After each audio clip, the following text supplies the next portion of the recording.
I guess you might say that I live life by my own rules. I got a lot of lumps on my head, but I sure as hell did what I wanted to do in life. And I'm still gonna do other things.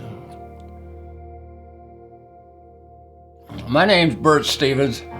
I lived in 21 countries, 220 cities in the world, and 45 military bases. I'll be 87 in another month. Where the hell did all that time go? We were talking about my wife, Mary. Well, we went to high school together. And prior to that, she lived across the street all her life. So it was like a movie type thing, I guess. Odd when you look back on your life. When I was a kid, I can remember my dad one day, he's painting a fence, and I had built a rocket that was about this big around, about that long, solid gunpowder. And it fell on the ground and spun round and round, and I was screaming. I'm 10 years old, and I'm running around, and you can still see him slide down the fence with his bucket of paint and his big brush, and he's laughing. I told you he's gonna get to you one of these days. But he let me do anything I wanted to do when I was a kid. I went in when I was 16 years old. It was a paratrooper. Hard to believe that you live on $50 a month, but we did.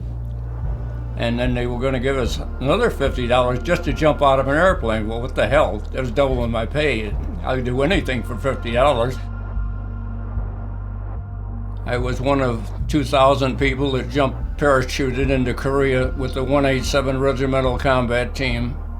I put 10 years in the Army, and then when I got to come back, I went into the Air Force Reserve for 10 years. What we got involved in was building a nuclear rocket engine, but we didn't know a damn thing about nuclear and didn't realize how dangerous this stuff was until years passed by and you find out that you get colon cancer from just being around the materials we worked with.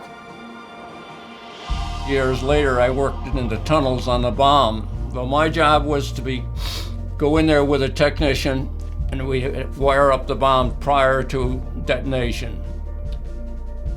And it really never bothered you until you got back out and you were witnessing the detonation from 5 miles away. And all of a sudden you said to yourself, that could have happened when I was in there if I hooked up the wrong wire. You could feel the sound in your feet, a rumble, a deep rumble. And you look across the desert and you see the earth raise up. And you couldn't believe what we were seeing. Nuclear helpers, there's a lady that's a really great cook. And she said, well, you're not eating enough, Burt. And she's a nurse. And she said, I'm coming over and I'm gonna make you some pot roast. And last night I had that pot roast and I ate 3 helpings of it, and I never eat anything. And they always raise hell with me that I'm not eating enough. When did I retire? When I was 62, and that's probably 25 years ago, and I've been sitting on my tail ever since. And bored as hell. If it wasn't for this group called Nuclear Partners coming in and waking me up again and say, hey Burt, there's no sense silently saying, don't lay down and die, you got a lot of years ahead of you. And showing me how to live again.